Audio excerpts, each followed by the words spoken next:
بسم اللہ الرحمن الرحیم۔ ہماری آج کی ویڈیو ہاروت اور ماروت کے بارے میں ہے کہ وہ کون تھے اور انہوں نے ایسا کون سا گناہ کیا تھا جس کی وجہ سے انہیں شہر بابل کے کنویں میں قیامت تک کے لیے الٹا لٹکایا گیا۔ ناظرین، مختلف روایات کے مطابق حضرت ادریس علیہ السلام کے زمانے میں ایک مرتبہ آسمان اور زمین کے درمیان میں موجود پردوں کو ہٹا دیا گیا تو فرشتوں نے جب انسانوں کو دیکھا کہ وہ کس قدر اللہ کی نافرمانی کرتے ہیں تو انہیں بے حد حیرت ہوئی اور اللہ تبارک و تعالیٰ سے فرمایا، اے اللہ، ہم تو گناہوں کو کرنا تو دور، گناہوں کے بارے میں سوچتے بھی نہیں ہیں، لیکن یہ بنی آدم کس قدر گناہوں میں مبتلا ہیں، اور اگر ہم ان کی جگہ پر ہوتے تو کبھی تیری نافرمانی نہ کرتے۔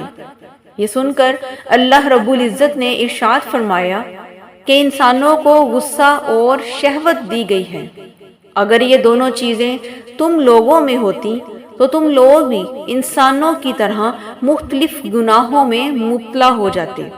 لیکن فرشتوں نے کہا کہ یا اللہ، ہمارے پاس اگر یہ دونوں چیزیں ہوتی تو بھی ہم تیری کبھی نافرمانی نہ کرتے۔ اس کے بعد فرشتوں نے اللہ پاک کے حکم سے اپنی جماعت میں سے دو بہترین اور اطاعت گزار فرشتوں کو چن لیا جن کا نام ہاروت اور ماروت تھا۔ اللہ تعالیٰ نے ان دونوں فرشتوں ہاروت اور ماروت میں انسانی فطرت کو ڈال کر دنیا میں بھیجا، یعنی ان دونوں فرشتوں میں غصہ اور شہوت کو ڈال دیا۔ وہ شہر بابل میں انسانوں کی شکل میں آئے اور قاضی کے کام پر مقرر ہو گئے، جہاں پر وہ لوگوں کے درمیان فیصلے کیا کرتے تھے۔ حسب معمول ایک دن جب ہاروت اور ماروت اپنے کاموں میں مصروف تھے تو ایک خاتون ان کے پاس آئی اور اپنا مقدمہ ان کے سامنے پیش کیا کہ میرا شوہر مجھے بہت تنگ کرتا ہے۔ جب ہاروت اور ماروت نے اس عورت کو دیکھا تو وہ دونوں اس کی خوبصورتی سے بے حد متاثر ہوئے اور اس خاتون پر عاشق ہو گئے۔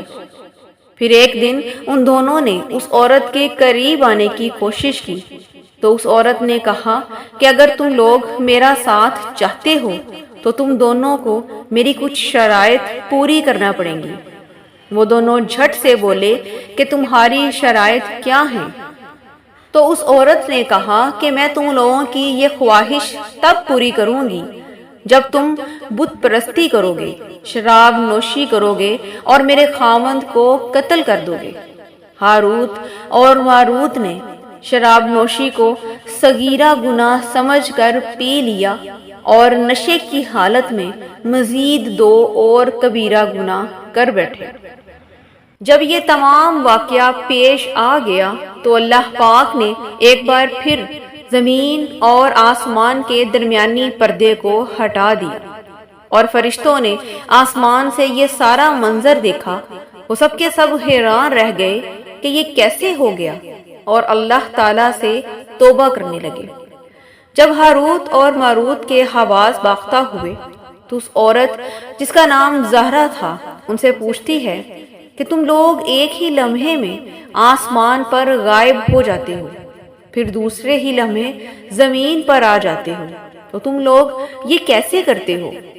انہوں نے بتایا کہ ہمارے پاس اسم اعظم ہے جس کو پڑھ کر ہم آسمانوں میں اڑ جاتے ہیں۔ تو اس عورت نے فوراً ان سے اسم اعظم سیکھنے کی فرمائش کی۔ وہ دونوں فوراً مان گئے اور اس عورت کو وہ اسم اعظم بتا دیا جس کو پڑھ کر وہ آسمانوں میں اڑ جاتے تھے۔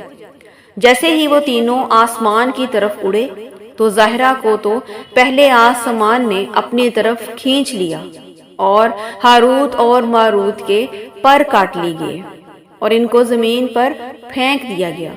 یہ ان کی سزا کی شروعات تھی۔ اس کے بعد ان دونوں سے فرشتوں والی تمام صفات بھی چھین لی گئیں اور وہ دونوں زمین پر در بدر بھٹکتے رہے۔ پھر ایک دفعہ انہیں پتا چلا کہ اللہ کے ایک نبی ہیں، ان کی یہ خاصیت ہے کہ ان کی ایک جمعے سے دوسرے جمعے تک کی گئی دعا ضرور قبول ہوتی ہے۔ انہوں نے سوچا کہ وہ اللہ کے نبی سے اپنی معافی کی دعا کروائیں گے، لہٰذا وہ دونوں ان کے پاس پہنچے۔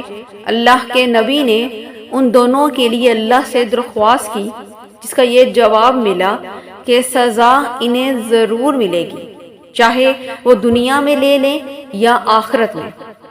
ان دونوں فرشتوں نے سوچا کہ دنیا میں ہی سزا لے لیتے ہیں، کیونکہ دنیا تو عارضی ہے، بلکہ آخرت کی زندگی تو ابدی ہے۔ لہٰذا ان دونوں کو شہر بابل کے ایک کنویں میں الٹا لٹکا دیا گیا، جہاں یہ قیامت تک یوں ہی لٹکے رہیں گے۔